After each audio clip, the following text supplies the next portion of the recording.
வலியும் வழியும். திருநங்கைனாலே இந்த தொழிலுக்கு மட்டும்தான் லாய்க்குன்ற மாதிரி ஒரு வே ஆஃப் தாட்லேயே இருக்கிறாங்க மக்கள். அந்த அம்மா ஓவர்டேக் பண்ணி நடு ரோட்டில் பைக்கை நிப்பாட்டிட்டு இவ தான் செயின் பறிக்க வந்தா, இவ தான் செயின் பறிச்சா, இது பண்ணான்னு அப்படியே நடு ரோட்டில் கத்துறாங்க. கத்துன உடனே சுற்றி இருந்த பப்ளிக் யாருமே என்னை ஒரு என்கொயரி பண்ணலங்க. போட்டு அடியான அடி. ஆம்பளைங்கலேருந்து எல்லாருமே என்னை ட்ரெஸ்ஸை கிழிச்சு, மூஞ்சில் அடித்து, மனமந்தியாக வீங்கி, வயிற்று இங்கெல்லாம் அடித்து என்னால் ஹேண்டிலே பண்ண முடியல. அதை வீடியோ எடுத்தானுங்க ஒரு சில பேர். குழந்தைகள் பெண்ணுங்களுக்கு மட்டும்தான் அபியூஸ்னஸ்ன்னு நினச்சிட்டு இருக்காங்க. டிரான்ஸுங்களே நிறைய அபியூஸ்னஸ் நடக்குது. பட் அதை கேஸாகவும் பண்ண முடியல, வெளியவும் யாருக்கிட்டையும் சொல்ல முடியாத நிலையில தான் வாழ்கிறாங்க. ரெஸ்ட்டும் கேட்டால் கூட அப்படி பார்ப்பானுங்க, என்ன இங்கே போகுது, இது எதுக்கு வருது அப்படின்ற மாதிரி தான் யோசிப்பானுங்க. அவங்களுக்கு என்னென்னா உழைக்கிறான்ற பார்வைலாம் கிடையாது. சில இடத்துல பெட்ரோல் பங்க்லாம் எனக்கு அலோவே பண்ணாமலாம் இருந்திருக்கிறாங்க.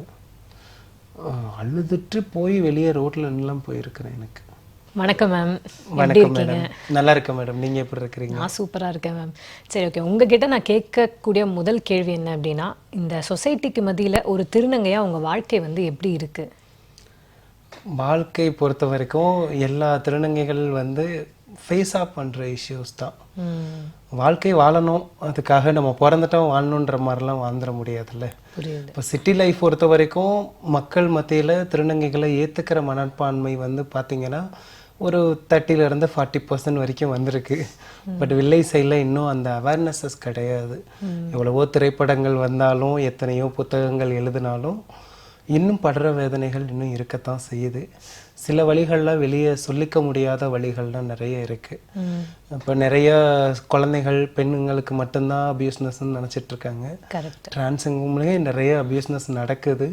பட் அதை கேஸாகவும் பண்ண முடியல, வெளியவும் யாருக்கிட்டையும் சொல்ல முடியாத நிலையில தான் வாழ்கிறாங்க. அவ்வளோதான், அந்த மத்தியில் தான் இருக்கிறோம். சரி, ஓகே மேம். இப்போது முதல் உங்களுக்கு ஒரு உணர்வு வந்திருக்கும்ல, நான் பெண்ணாக மாறணும் அப்படின்னு. அந்த உணர்வு உங்களுக்கு லைஃப்பில் எந்த பாயிண்டில் வந்துச்சு? எனக்கு அது ஆஃப்னேஜ் ஹோமில் தான் நான் தங்கி படிச்சுட்டு இருந்தேன். ஓகே. திண்டுக்கல்ல அவை கருணை இல்லம்னு சொல்லி கிருஷ்ணமூர்த்தி அப்பா அவங்க, எல்சி அம்மா அவங்க தான் என்னை எடுத்து வளர்த்தவங்க. அங்கே தான் வளர்ந்தேன் நான். ஒரு 6 சின்ன வயசுலேருந்தே நாம் கோலம் போடுறது, எல்லா வேலையும், பாசி கொலுசு பின்னுவேன். அந்த சின்ன சின்ன பாசியெல்லாம் வச்சு நரம்பு நூல் வச்சு கொலுசு பின்னுறது, இந்த மாதிரி வேலைங்கள்லாம் அப்போ நிறைய பார்ப்பேன். கிராஃப்ட் பண்ணுவேன். அப்பயே பெயிண்டிங்கில் நிறைய இன்ட்ரெஸ்ட் உண்டு.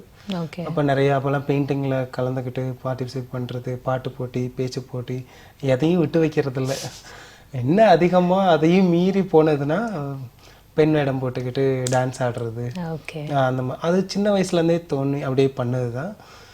அந்த கரெக்டாக அந்த 12-13 வயசில் தான் நம்மளை அறியாமல் நம்ம இந்த கட்டத்துக்கு தான் போகிறோம் அப்படிங்கிறது நமக்கே உணர முடிஞ்சது.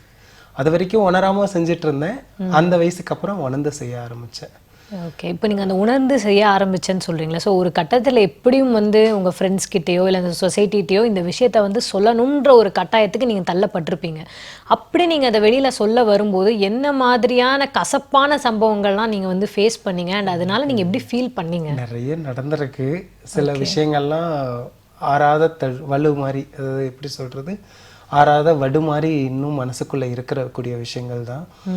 ஆனால் என்னென்னா ஓப்பனாக சொல்லி பார்த்தேன். சில இடத்துல அந்த ஏற்றுக்கிற மனநிலை, அந்த டைமில் அவேர்னஸ் கிடையாதுல்ல. இன்னொன்று நம்ம இருந்தது திண்டுக்கல் வில்லேஜ் ஏரியாவில். ஸோ அப்போ மக்களுக்கு புரிதலே கிடையாது, ஒரு துளி கூட அங்கே புரிதல் கிடையாது.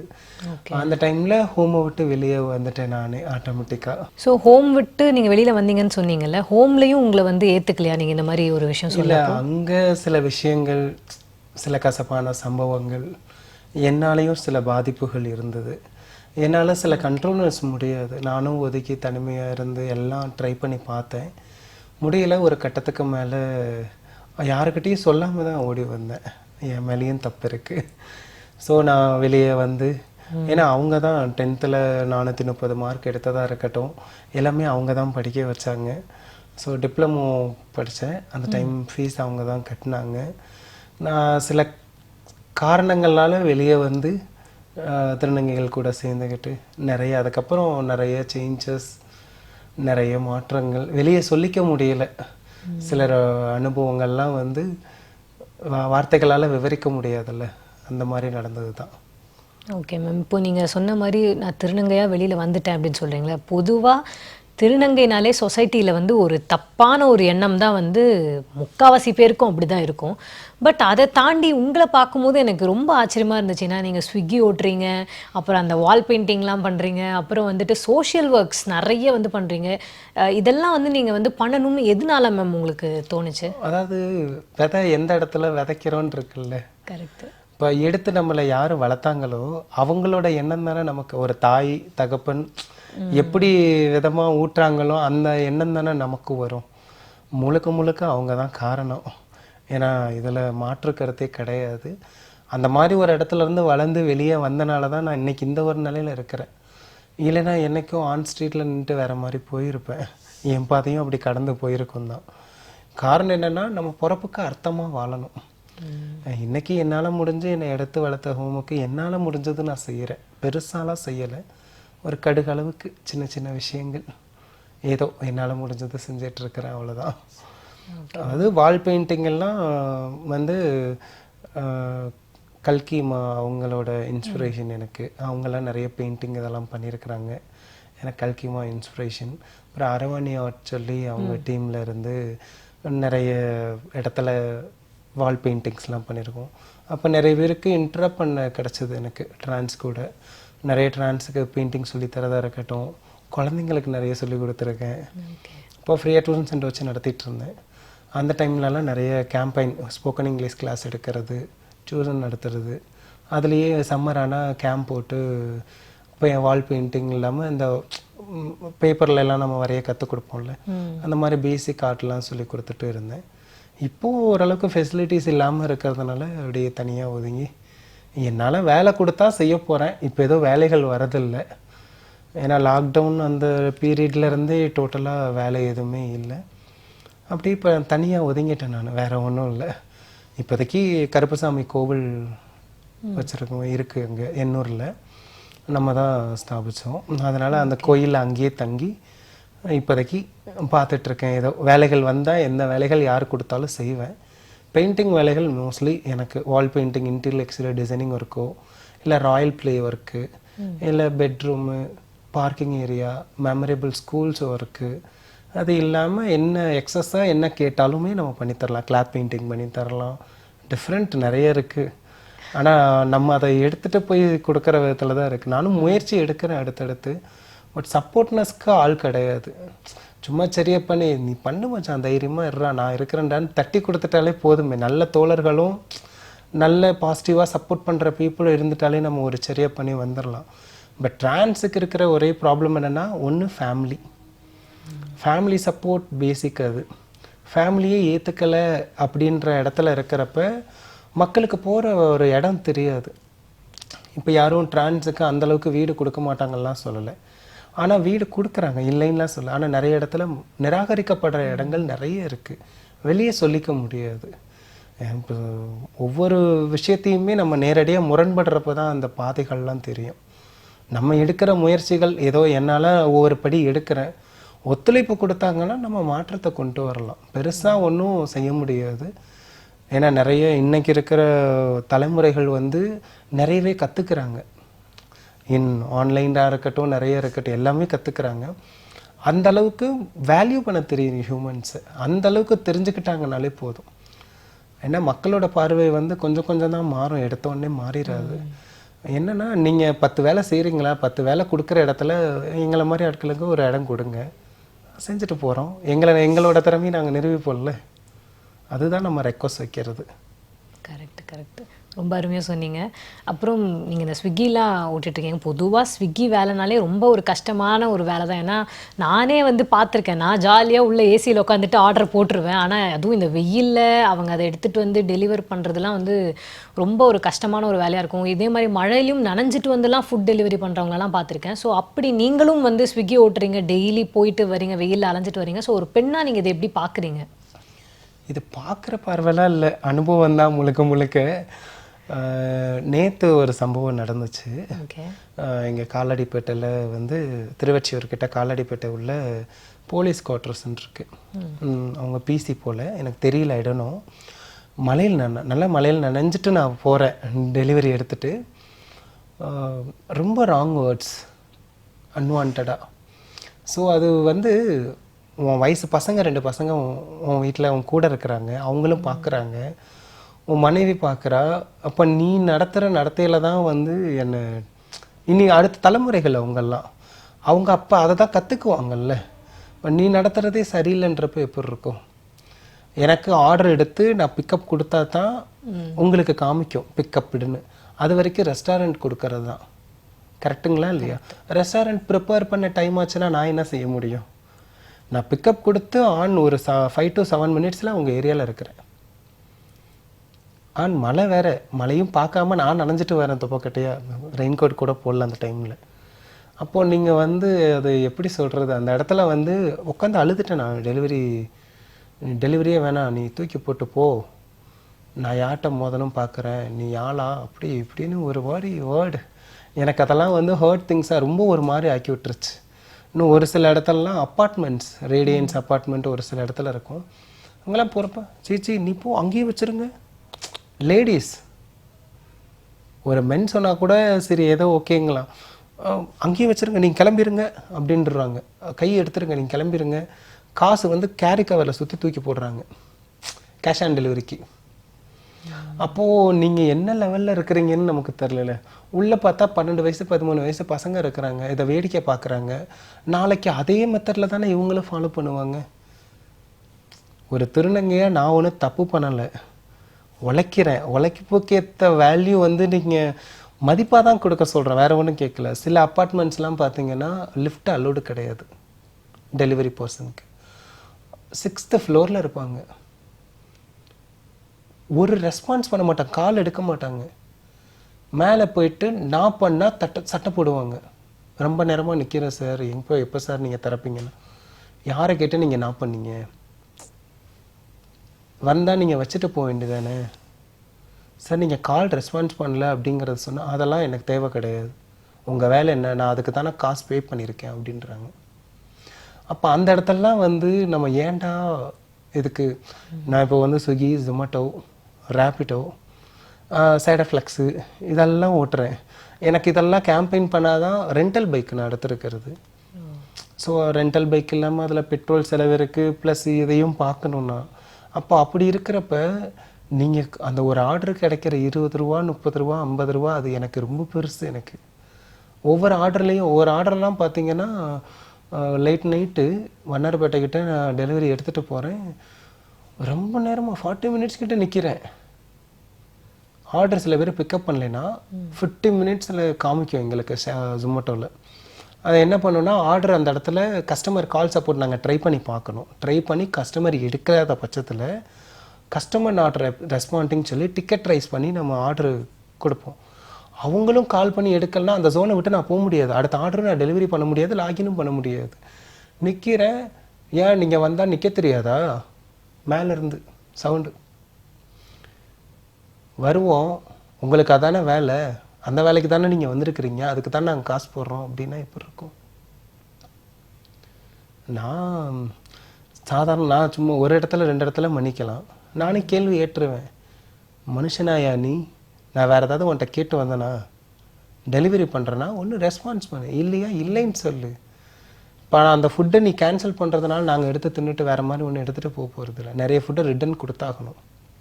ரிட்டன் கொடுக்கறதுக்கு முன்னே அப்போது ரெஸ்பாண்ட் பண்ணி நாங்கள் வெயிட் பண்ணுறோம்ல கஸ்டமர். சில கஸ்டமர்லாம் பசிக்காக இருந்தம்மா சாரிம்மா, ஸ்பாம் கால்லாம் நிறைய பேர் இது பிளாக்ல போட்டு வச்சுருவாங்க ஆட்டோமேட்டிக்கில். அவங்களுக்கு காலே கனெக்ட் ஆகாது, கஸ்டமர் கால் எல்லாமே ஸ்பாம் லிஸ்ட்டில் போயிடும். அப்போ நான் என்ன பண்ண முடியும்? இப்போது இருக்கிற ஜென்ரேஷன் பீப்புள்ஸ்கிட்ட குழந்தைங்களும் இதை பார்த்து கற்றுக்குறாங்க. ஒரு சில பேர்லாம் சாருன்னு கூப்பிடுவாங்க. ஐயோ அண்ணா, நான் தயவு செஞ்சு நான் திருநங்கைனா, அக்கா நான் திருநங்கைக்கா, அண்ணான்னு மட்டும் கூப்பிடாதீங்க. இப்போ நம்ம வந்து ஒரு பொண்ணாக நம்மளை ஃபீல் பண்ணுறனால தான் நம்ம சின்ன வயசுலேருந்து எல்லாம் அறுவை சிகிச்சை எல்லாம் பண்ணி நம்ம ட்ரெஸ் எல்லாம் மாற்றி, ஒரு பையன் இப்படி பார்க்க மாட்டானா அப்படின்ற ஒரு ஏக்கம் மாதிரி தான் நம்ம எல்லாமே இது பண்ணிக்கிறோம். புரியுதுங்களா? அந்த பெண்மைக்காக மட்டும்தான். அந்த இடத்துல நீங்கள் பெண்மையாகவே மதிக்கலைன்னா எப்படி இருக்கும் எனக்கு? இதெல்லாம் ரெக்வஸ்டிங் தான், யாரையும் கட்டாயப்படுத்தலை. யாருக்கும் தெரியாது. பொதுவாக ஃபோன் பண்ணால் வயசு என்னமோ ஆம்பளை வயசு மாதிரி தான் இருக்கும். அதெல்லாம் ஒன்றும் பண்ண முடியாது. பட் மக்கள் நிலையில் இதை ஏற்றுக்கணும். இவங்களும் உழைக்கிறவங்க இருக்கிறாங்க, இந்த பார்வையில் இருக்கிறாங்கன்னா அவங்கள எப்படி வேல்யூ பண்ண தெரியணும்னு இருக்கணும். அதை விட்டு நான் போலீஸு இது பண்ணுவேன், நான் உன்னை பார்த்துக்கிறேன், எப்படி நீ ஓட்டுறன்னு பார்ப்பேன் அப்படின்னா அது வேறு மாதிரி போயிடும்ல. உழைக்கிறவங்களுக்கும் இந்த வேலையை செய்யக்கூடாதுறான்ற மாதிரி தோணும். இப்போ வேறு இடத்துல எங்கேயுமே வேலை கிடைக்கல, சில இடத்துல தி நீட் அட்ஜஸ்ட்மெண்ட் சம்திங் லைக்குங்கிறதுனால தான் நம்ம டெலிவரி ஃபீல்டில் வரோம். ஏன்னா இதில் நம்ம லாகின் பண்ணால் தான் நமக்கு, நம்ம எந்த இடத்துல வேணால் லாகின் பண்ணிக்கலாம், எந்த இடத்துல வேணால் லாக் அவுட் பண்ணிக்கலாம். ஸோ நம்மளே ராஜா நம்மளே மந்திரிங்கிற மாதிரி இது. அப்போது நம்ம ஃப்ரீடம் இருக்குங்கிறதுனால தான் இந்த ஜாப்பில் இருக்கும். நிறைய பசங்க இப்போ இருக்கிற யங்ஸ்டர்ஸ் என்னென்னா கப்புள் வீடியோ, உண்மை அதுதாங்க. கப்புள்ஸ் வராங்க, தப்பு சொல்லலை, ஒரு பொண்ணாக எனக்கும் சில ஏக்கங்கள் இருக்கும், அது வேறு. ஆனால் இவங்க பண்ணுற அட்டூழியங்கள் தாங்கலை. ரெண்டாவது, நிறைய யங் ஜென்ரேஷன்ஸ் என்ன பண்ணுறாங்கன்னா, இப்போ டெலிவரி வந்து நீங்கள் ஒரு பாயிண்ட் வரைக்கும் ஏர்னிங்ஸ்க்காக வச்சுட்டு ஒரு முன்னேற்ற பாதைக்கு ஒரு ஸ்டெப்பாக எடுத்துகிட்டு போயிட்டீங்கன்னா அது வேறு. நிறைய பேர் டெலிவரி வேலை பார்க்குறதுக்காகவே பைக் ஃபினான்ஸ் வாங்குறாங்க. இதையே லைஃப்னு நினச்சிட்டு உள்ளே வராங்க. இப்போது நிறைய ரீல்ஸ் பார்த்துட்டு வேறு இப்போ நிறைய கப்புள்ஸ் விளாக் போடுறாங்க, நிறைய பேர் ஸ்விக்கி நார்மல் ஓட்டி விளாக்ஸ் போடுறதுனால இந்த லைனில் வராங்க.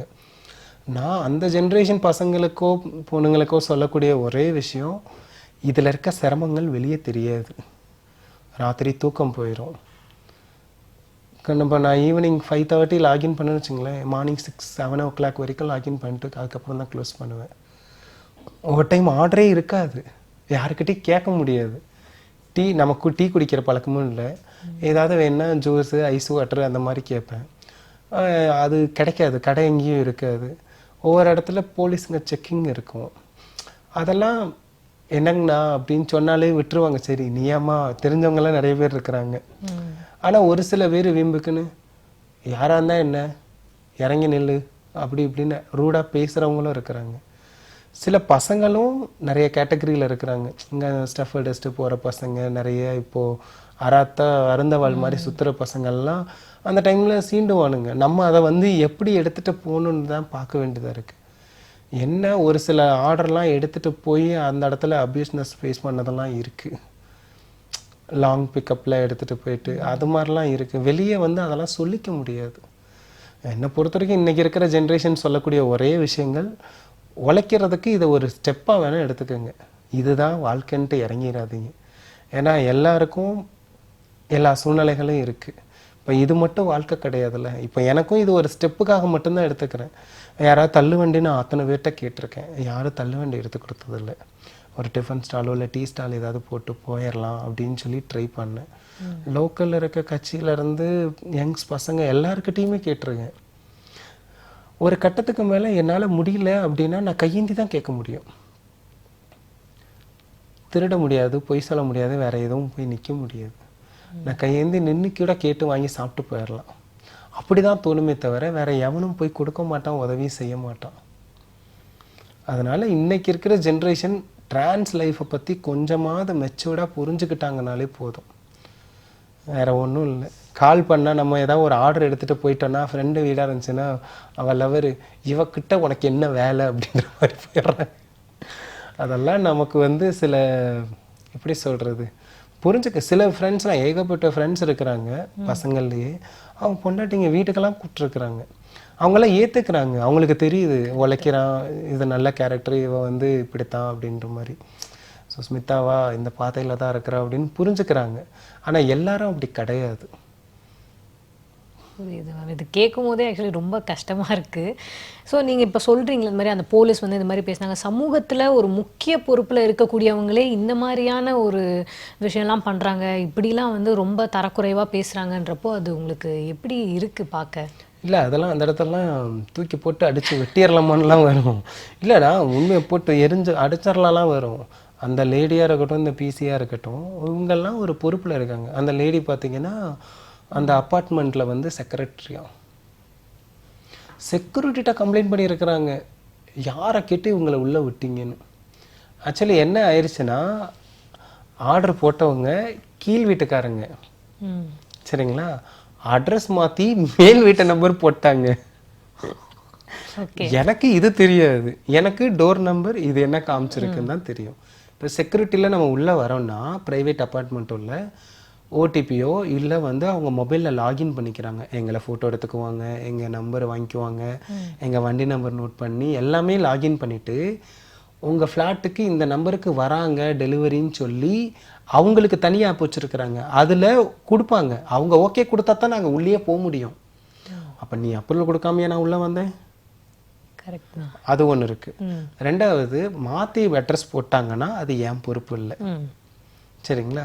அப்படியே இருந்தாலுமே நீங்கள் நடத்துகிற விதம் எப்படி இருக்குது? ப்ளீஸ் நீ செக் பண்ணி பாருமா, நாங்கள் ஆர்டர் போடலன்னு சிம்பிளாக சொல்லிட்டு போகிறதுக்கு எப்படி? ஏச்சி நீ எங்கங்க எப்படி நீ வருவ? அந்த வேர்டெல்லாம் அந்த குழந்தைங்க பார்க்குறப்ப எப்படி இருக்குது நமக்கு? அதெல்லாம் ஒரு ரொம்ப வலியை கொடுக்கக்கூடிய விஷயங்கள். அந்த இடத்துல காமிச்சிக்க முடியாது. ரொம்ப நாள்லாம் தனியாக உட்காந்துட்டு டெலிவரிலாம் முடிச்சுட்டு வரேன்னா காயப்பட்டால் ரோட்டில் உட்காந்து அப்படியே ஆஃப்லைனில் போட்டு ஒரு பாட்டை போட்டு உட்காந்து அழுதுருவேன். யாரையுமே பார்க்க மாட்டேன், ரோட்டில் உட்காந்து அழுதுருவேன். நான் யார்ட்டையும் சொல்ல முடியாது எனக்கு இதுதான் ப்ராப்ளம், இது இப்படி ஆச்சுன்னு. இப்போது அந்த போலீஸ் பண்ணதெல்லாம் எனக்கு ஏற்றுக்கவே மனநிலையே இல்லை.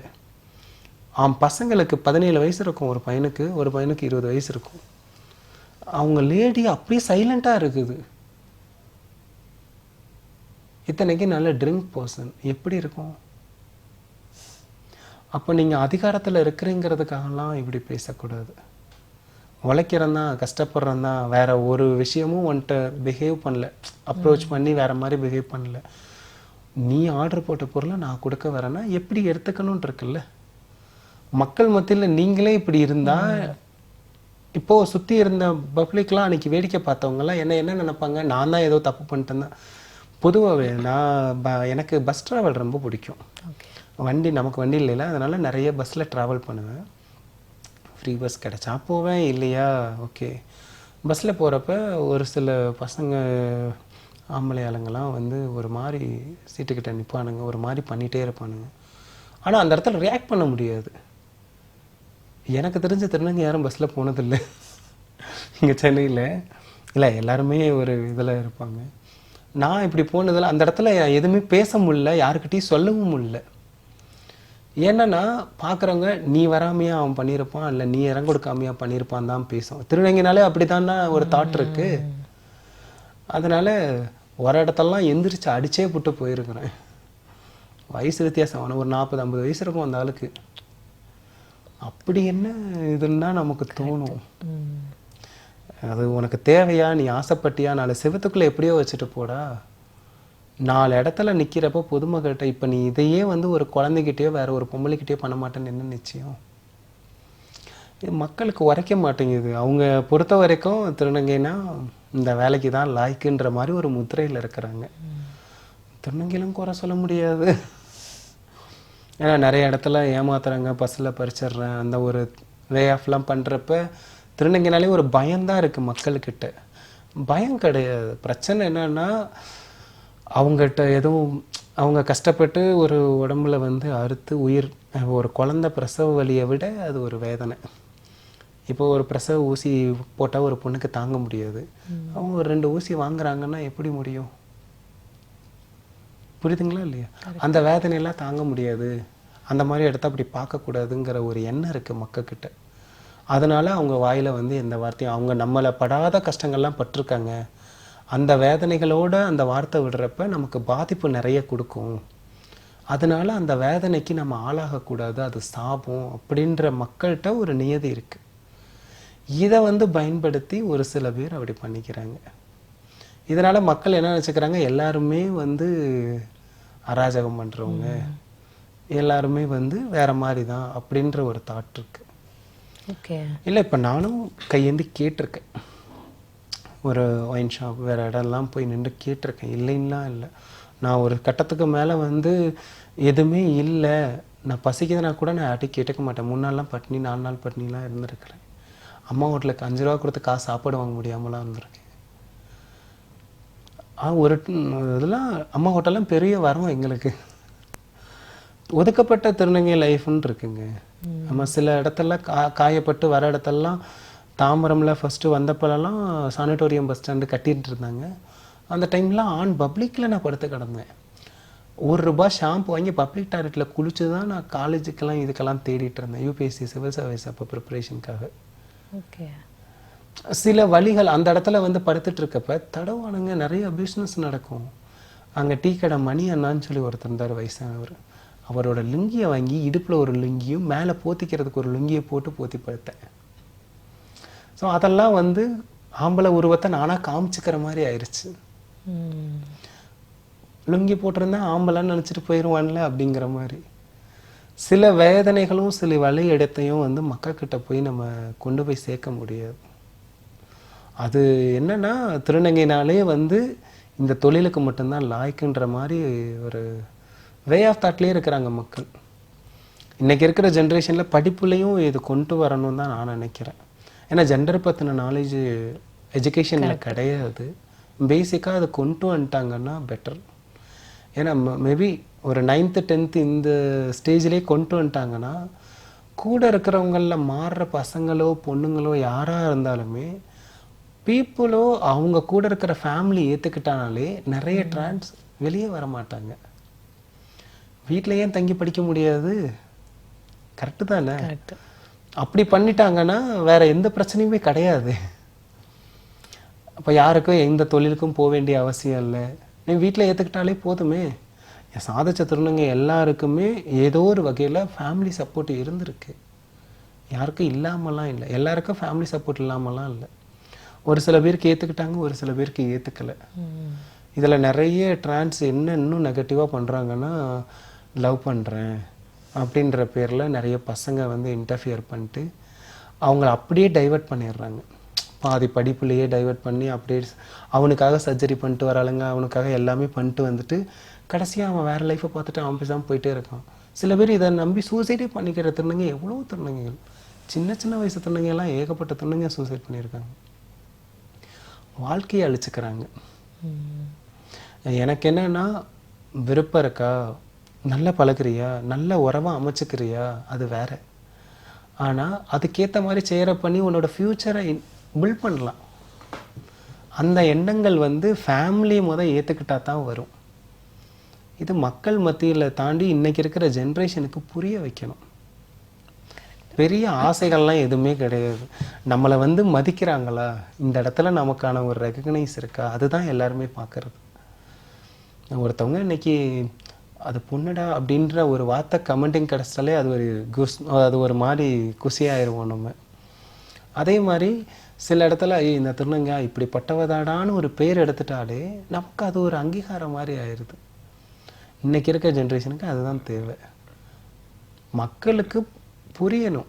இன்னைக்கு இருக்கிற ஸ்டூடெண்ட்டுக்கும் அது புரிஞ்சதுன்னா இனி அவங்க அடுத்த தலைமுறைகள், ஏன்னா அவங்களுக்கு இது தெரிஞ்சிருச்சுன்னு வச்சுக்கோங்களேன். இப்போ ஏதோ டிரான்ஸ்லாம் கல்யாணம் பண்ணிக்கிறாங்க, எல்லாம் இது பண்ணிக்கிறாங்க, ஓகே.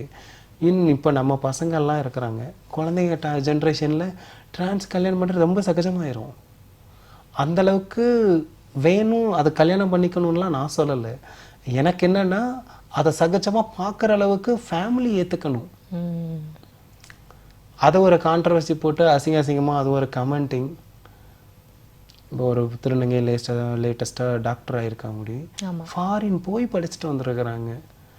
அது இங்கே படிக்கிறதுக்கான ரெகக்னேஷன் இல்லை. அதே மாதிரி ஃபேமிலி சப்போர்ட்னஸ் மூலிமா தான் நிறைய பேர் போகிறாங்களே தவிர ஏன் பப்ளிக் சப்போர்ட் இல்லாமல் இருக்கிறீங்க? புரியுதுங்களா இல்லையா? அது எடுத்து கொடுத்துக்கிட்டாலே போதுமே நமக்கு. பொதுவாக நீங்கள் யாருமே ஃபேமிலியே இல்லை, இப்போ துரத்தப்பட்டதுன்னு என்ன மாதிரி நிறைய பேர் இருக்கிறாங்கன்னா படிக்க வைக்கிறதுக்கு ஏற்ற மாதிரி சப்போர்ட் பண்ணாலே போதுமே. ஒரு சில பேர் அதை வந்து அட்ஜஸ்ட்மெண்ட்ஸ் வேறு மாதிரி நீட்லாம் இது பண்ணுறதுனால தான் இதை வேணான்ற மாதிரி ஒதுங்கிடுறாங்க. ஆனால் நீங்கள் வந்து என்னைக்காச்சும் இப்போ இவ்வளோ கஷ்டம் சொல்கிறீங்களா, நான் இவ்வளோ ஃபேஸ் பண்ணுறேன்னு, இதெல்லாம் ஃபேஸ் பண்ணும்போது மனசில் ச்சே இதுக்கு நம்ம இப்படி மாறாமலே இருந்திருக்கலாமோ அப்படின்னு நிறைய டைம் ஃபீல் பண்ணியிருக்கேன். நிறைய டைம் தோணும். ஆனால் உணர்வை மாற்ற முடியாதுல்ல. கரெக்டு. இப்போ ஜெமெட்ரியாக சில விஷயங்கள் பேசிக்காக இருந்தாலுமே எமோஷ்னலாக ஃபீலிங்கை நான் மாற்ற முடியாது. இப்போ எனக்கு ஒரு பையனை பார்த்தா தான் ஃபீலிங்ன்றப்ப அந்த இடத்துல நான் அதை எப்படி மாற்ற முடியும்? நான் கோடம்பாக்கத்தில் வந்து ரிச் இண்டியா ஏஸ் அகாடமியில் வந்து சிவில் சர்வீஸ்க்கு ப்ரிப்பேரிங் பண்ணிகிட்டு இருந்த டைமில் பிஜியில் வந்து பொண்ணுங்க கூட தான் தங்கியிருந்தேன். எல்லாம் ஒரு மாதிரி உங்களுக்கு தெரியும்ல, அப்படி தான் இருப்பாளுங்க. என்னை கேட்பாளுங்க, என்னடி நீ இப்படி இருக்கிற அப்படின்னு கேட்பாளுங்க. நீ உங்கள் கேட்டகரி, நீங்கள் அப்படி இருந்துக்கோங்க, நான்லாம் இருக்க மாட்டேன். எல்லாம் ஒரு மாதிரி அவுட் ட்ரெஸ்ஸில் ஒன்றா தான் இருப்பாளுங்க, எல்லாம் இருப்பாங்க. எனக்கு அது ஒரு மாதிரி இருக்கும். ஆனால் ஒரு பையன் டிஷர்ட் இல்லாமல் வந்துட்டாலே ஐயோ என்னடா இது அப்படின்ற மாதிரி ஃபீல்லாம் இருக்கும். அப்போது பொண்ணாக இருக்கிறதுனால தான் அந்த ஃபீலிங். இல்லைன்னா பொண்ணு கூடயே இருந்திருக்கலாம்ல, அதுக்கு நான் ஆம்பளையாகவே இருந்திருப்பேன்னு. அது என்னென்னா எல்லாரும் என்ன நினச்சிக்கிறாங்கன்னா, இன்றைக்கி வந்து நிறைய ஜென்ரேஷன் பசங்களில் சில பேருக்கு பசங்க இப்போ ஹாஸ்டல்லாம் இருக்குது பார்த்தீங்களா, ஹாஸ்டலோ இல்லை வெளியே வேறு யாரோ யூஸ் பண்ணி ஒரு பையனை வேறு இடத்துல ஏதோ பண்ணிட்டாங்கன்னா அப்படின்னா, அவனுக்கு இப்போது நம்ம அலாரம் கிளாக் மாதிரி தான். 21 நாள் அலாரம் வச்சுட்டு 21 நாளுக்கு அப்புறம் அலாரம் வைக்கலைன்னு வச்சுக்கோங்களேன், நம்ம கை தானாக அந்த இடத்துக்கு போயிடும், அந்த டைம் எந்திரிச்சு. அது மாதிரி ஃபிசிக்கலாக அவங்கள அப்யூஸ் பண்ணி வேறு மாதிரி பழகிட்டானுங்கன்னா, அவனுங்களுக்கு என்ன தோணிடுனா ஃபிசிக்கலாகவே அவங்களுக்கு ஜியோமெட்ரிக் தேட ஆரம்பிச்சிருது. அதனால ஆன் பப்ளிக்கு டாய்லெட்டு அங்கே இங்கேன்னு போகிறானுங்க. இந்த மாதிரி பசங்களை இவங்க என்ன பண்ணுறாங்க, நிறைய பேர் ட்ரான்ஸாக கன்வெர்ட் பண்ணுறது ஒரு சில விஷயங்கள். ஓகே. ஸோ அவங்கள கவுன்சிலிங் கொடுத்து சில விஷயங்கள் பேசிக்காக ஃபேமிலி கூடயே இருக்க வைக்கலாம், நிறைய செய்யலாம், அது பெட்ரு. ஓகே. எல்லாரும் ட்ரான்ஸாக மாதிரி கஷ்டப்பட வேணாங்கிறதுக்காக நான் இப்படி யோசிக்கிறேன், வேற ஒன்றும் இல்லை. ஏன்னா நிறைய நாங்கள்லாம் படுறோம், மறுபடியும் அதே இதுக்கு வர வேணாம். சில இன்னும் வில்லேஜ் சைட்லாம் ஏற்றுக்கிற மனநிலை கிடையாது. பீப்புள்ஸ் ஏற்றுக்கிட்டாங்கன்னா ஓகே, ஃபேமிலியில் ஏற்றுக்கிட்டா பரவாயில்ல, மாறிக்கலாம். ஃபேமிலி ஏற்றுக்கலைன்ற இடத்த நீ எதுக்கு உன் வாழ்க்கையை கெடுத்து உன் படிப்பு எல்லாமே போயிடுறதில்ல. நானும் ஸ்டடீஸ் டிஸ்கனெக்ட் பண்ணிட்டேன், நிறைய விஷயங்கள். நான் வேற ஒன்றும் யார்ட்டையும் போய் எக்ஸ்பிளைன் பண்ணி கேட்டுக்க முடியாது. இப்போ என்னோட தேவை இதுதான், நான் இதுக்காக தான் போராடுறேன்னு கூட வெளிப்படுத்திக்க முடியாத இடத்துல தான் வாழ்கிறோம். ஏன்னா முயற்சி எடுக்கிறோம், முயற்சி எடுக்கிறப்ப நீ சரியா பண்ணாட்டினா கூட பரவாயில்ல, டம்பப் பண்ணி ரொம்ப மட்டம் தட்டுறப்ப நம்ம ஏன்டா அந்த பரப்பு பிறந்தோண்டான்னு தோணுது. நான் நிறைய சூசைடு எல்லாத்துக்கும் கவுன்சிலிங் கொடுத்தாள். ஆனால் எனக்கு அடிக்கடி சூசைட் மைண்ட் செட் வந்துச்சுன்னா ஒரு மாதிரி டம்பப் பண்ணி தனியாக உட்காந்து அழுதுகிட்டு வேறு மாதிரி போயிடுவேன். அப்போல்லாம் கோவில் பாத யாத்திரை அந்த மாதிரி ஓடிடுறது, மைண்டை டைவெர்ட் பண்ண, வேறு ஒன்றும் பண்ண முடியாதுல்ல. பட் நீங்கள் இதெல்லாம் தாண்டி அந்த பெயிண்டிங் பண்ணுறது அதெல்லாம் கூட பண்ணுறீங்களே இந்த அது அது வந்து இப்போ பெயிண்டிங்க்கு பர்சனலாக வந்து இப்போ என்கிட்ட வந்து ஒரு 150 பெயிண்டிங் கலெக்ஷன்ஸ் இருக்குது. ஓ ஓகே. சரிங்களா. எனக்கு ஃப்ரேம் போடுறதுக்கு சப்போர்ட் இல்லை. ஃப்ரேம் போட்டாலும் அதை கேலரி போட்டு சேல் பண்ணணும், புரியுதுங்களா இல்லையா? அதை சேலுக்கு அதை அடுத்த ஸ்டெப் எடுத்துகிட்டு போகணும். பட் எல்லாத்துக்குமே பேசிக் மணிங்கிறது சோர்ஸாக இருக்குது, என்ன பண்ணுறது? அது யாருக்கிட்டையும் போய் கேட்க முடியல. ரெண்டாவது நான் அதுக்கு மேற்கொண்டு நான் க்ரியேட்டிவாக ஏதாவது பண்ணணும்னு நினைக்கிறப்போ அதுக்கும் மெட்டீரியல் சப்போர்ட் கிடையாது. ஓகே, நான் ஒதுங்கி அப்படியே இருக்கிறேன், அவ்வளோதான், வேறு ஒன்றும் இல்லை. ஏன்னா ஆனால் பெயிண்டிங் பண்ண டைம்லலாம் எனக்கு அந்த சூசைட் அந்த மைண்ட் செட்லாம் தெரியாது. ஏன்னா அது ஃபுல்லாக மைண்ட் டைவெர்ட் ஆகி அது ஒரு இதுக்குள்ளே போயிடுவோம். இப்போ எதுவுமே இல்லாமல் இருக்கிறதுனால எல்லாம் அந்த மாதிரி, அதுவும் இந்த மாதிரி சில காயங்கள்லாம் படுறோமா டெலிவரி அங்கே இங்கேன்னு, அதெல்லாம் அப்படி தான். அந்த இடத்துல என்ன செய்ய தோணும், வேண்டாம் இந்த வாழ்க்கை எதுக்குடா அப்படின்னு தான் தோணும். Okay ma'am. ஆனால் நீங்கள் இதையும் தாண்டி இது எல்லாத்தையுமே தாண்டி ஆக்சுவலி ஆர்ஃபனேஜில் அந்த குழந்தைங்களுக்குலாம் நிறைய உதவி பண்ணுறீங்க அப்படின்றது கேள்விப்பட்டேன், அதை பற்றி? நிறையெல்லாம் பண்ணலைங்க, கடுகளவு, அவ்வளோதான். ஓகே, என்னென்ன பண்ணுறீங்க நீங்கள்? நான் என்னென்ன பண்ணிட்டு அவங்களுக்கு குழந்தைங்களுக்கு என்னால் முடிஞ்சு என்ன செய்ய முடியுமோ செய்கிறேன், பெருசாலாம் செய்ய கிடையாது. சின்ன சின்னதாக என்னால் முடிஞ்ச ரைஸ் பேக்கோ சம்திங் லைக் என்னால் என்ன சப்போர்ட்னஸ் கொடுக்க முடியும்ன்ட்டுருக்கு. மெட்டீரியலாக ஒரு சில விஷயங்கள், சில டைம் சில என்னால் முடிஞ்சது பணமாகவும் என்னால் என்ன செய்ய முடியும்னு முயற்சி பண்ணுறேன், அவ்வளோதான். முன்ன இருந்தப்போ நிறைய பண்ணிகிட்டு இருந்தேன். இப்போது நானே ஃபினான்ஷியலாக எதுவும் ஸ்டேபிள் இல்லாமல் இருக்கிறதுனால என்னால் என் சர்க்கிள் ஃப்ரெண்ட்ஸில் கொஞ்சம் கலெக்ட் பண்ணி, ஃப்ரெண்ட்ஸ் ரெகுலராக வராங்க, அவங்களும் நேரடியாக ஹோமுக்கு வருவாங்க, குழந்தைங்கள பார்த்துட்டு அந்த ஒன் டே வந்து குழந்தைங்க கூட கேமு டான்ஸு பாட்டுன்னு இருந்துட்டு நைட்டு ஃபுல்லாக ஃபயர் கேம்ப் போட்டு டான்ஸ் பாட்டு ஆடிட்டு அந்த டேயில் குழந்தைங்க கூட ஒன்றா உட்காந்து சாப்பிட்டுட்டு நானும் போகிறப்பெல்லாம் ஏதாவது பிரியாணி ஏதாவது சமைச்சு கொடுக்கறது அந்த மாதிரி என்னை எடுத்து வளர்த்த இடங்கிறத தாண்டி எனக்கு அது உணர்வு. ஏன்னா இப்போ அவங்களுக்கும் வயசாயிருச்சு, என்னை எடுத்து வளர்த்தவங்களுக்கும். அவங்களுக்கு ரெஸ்ட்டு கொடுக்கணும். ஏன்னா அடுத்த பொறுப்புடைமைன்னு யாராக்காவது வேணும்ல. ஆனால் என்னால் வந்து அதை எடுத்து நடத்த முடியுமான்லாம் எனக்கு தெரியல. பட் ஒரு சில பாரங்களை குறைக்க முடியும். அதுக்கு நான் முயற்சி எடுக்கிறேன், அவ்வளோதான். சின்ன சின்னதாக ஏதாவது செய்வோம் அப்படின்னு. ஓகே. ஆனா நீங்க வந்து ஆக்சுவலி பிளட் டொனேஷன்ஸ் கூட பண்றீங்கல்ல, அதுவுமே பிளட் டொனேஷன் வந்து பேசிக்காக ட்ரான்ஸ் ஒன் டைம் சர்ஜரி பண்ணிட்டாங்கன்னா அது அந்த டைம் ப்ளீடிங் ஆனதோடு சரி. வேறு ஏதாவது வெட்டு காயம் பட்டால் தான் ரத்தம். இப்போ நமக்கு வெட்டு காயம் பட்டு ரத்தம் ஒன் டைம் வெளியே வந்துடுச்சுனாலே அந்த இடத்த ரீப்ளேஸ் பண்ணுறதுக்கு நியூ செல் ஃபார்ம் ஆகும் பேசிக்காக. இப்போ நம்ம பிளட் டொனேஷன் பண்ண தான் நியூ செல்ஸ் நம்ம ஃபிசிக்கில் இதாகும். அப்போது ஹார்மோன் வந்து இம்பேலன்ஸாக இருந்தால் கூட புது செல் மூலயமா ஹார்மோன்ஸ் பேலன்ஸ் ஆகும். நான் அதுக்காகவாகவாது கொடுக்கணுங்கிற நோக்கத்தில் கொடுக்கல. நிறைய கர்ப்பிணி பெண்களுக்கு நான் கொடுத்துருக்கேன். ஓகே. நிறைய மோஸ்ட்லி ஜிஹெச்சில் இங்கெல்லாம் வரும். ஏன்னா இதுலேயே கசப்பான அனுபவம்னா மன்னார்குடி வரைக்கும் ஒருத்தவங்க வாட்ஸ்அப் மூலியமாக கேட்டிருந்தாங்க. ஃப்ரெண்டு மூலியமாக கேட்டு டொனேஷன் வேணும், பிளட் வேணும்னு சொல்லி கேட்டாங்க. ஓகே, நான் எல்லாம் பேசிட்டேன்.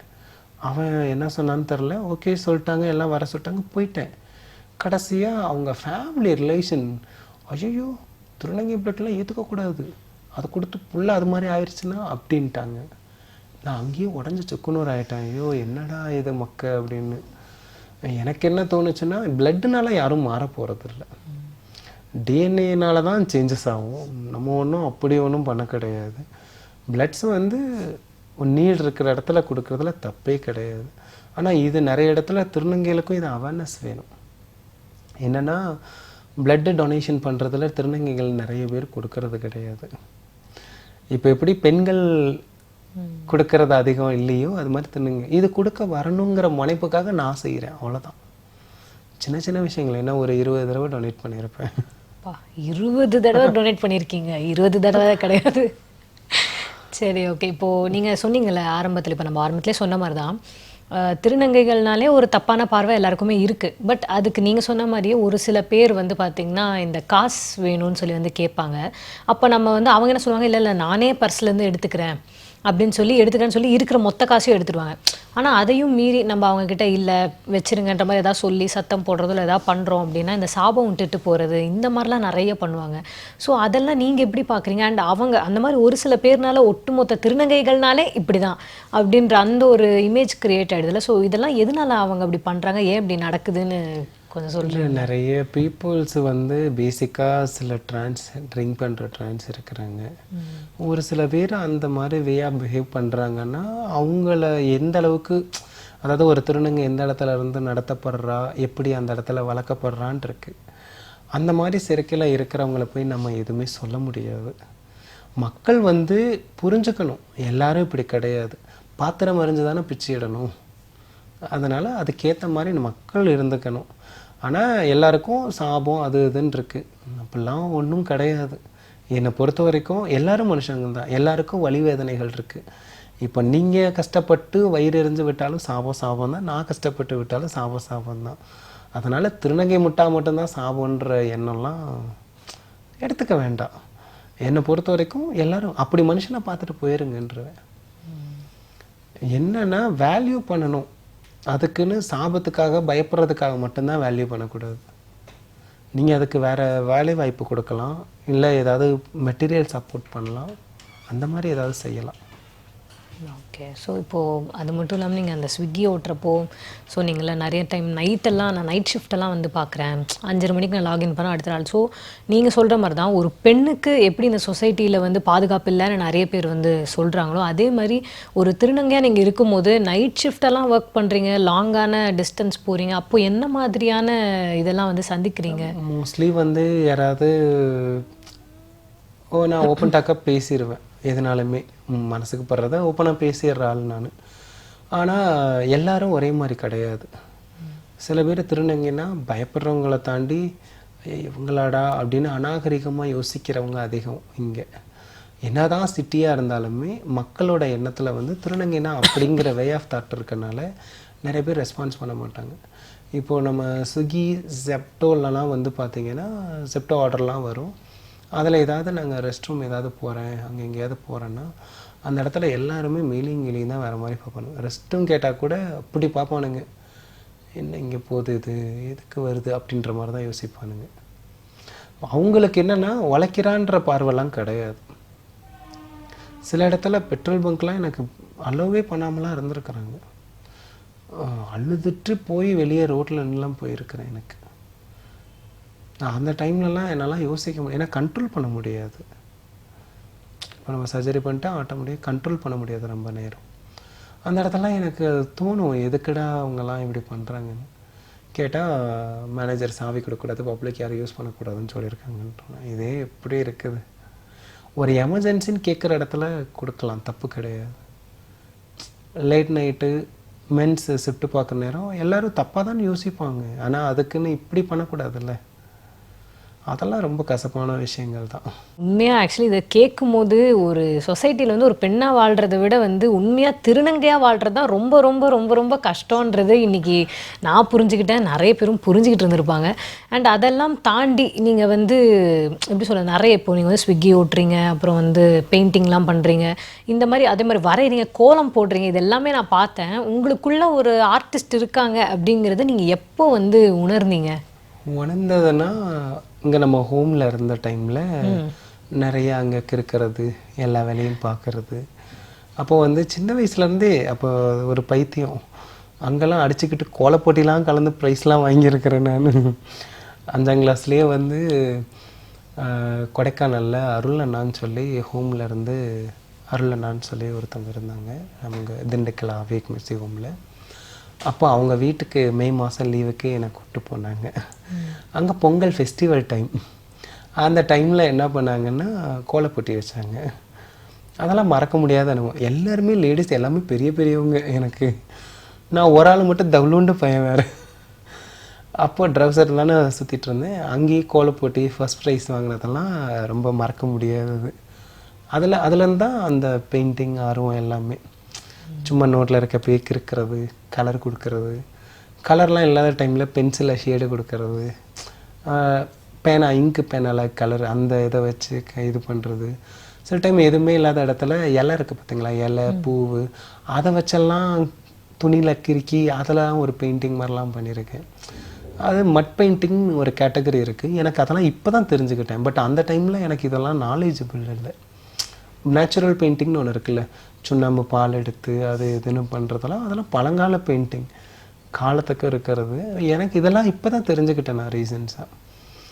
எனக்கு என்னென்னா சப்போர்ட்னஸ் ஏதாவது பண்ணி எனக்கு ஏதாவது ஃபாரினில் ஏதாவது எக்ஸ்போ பண்ணணும்லாம் ஆசை.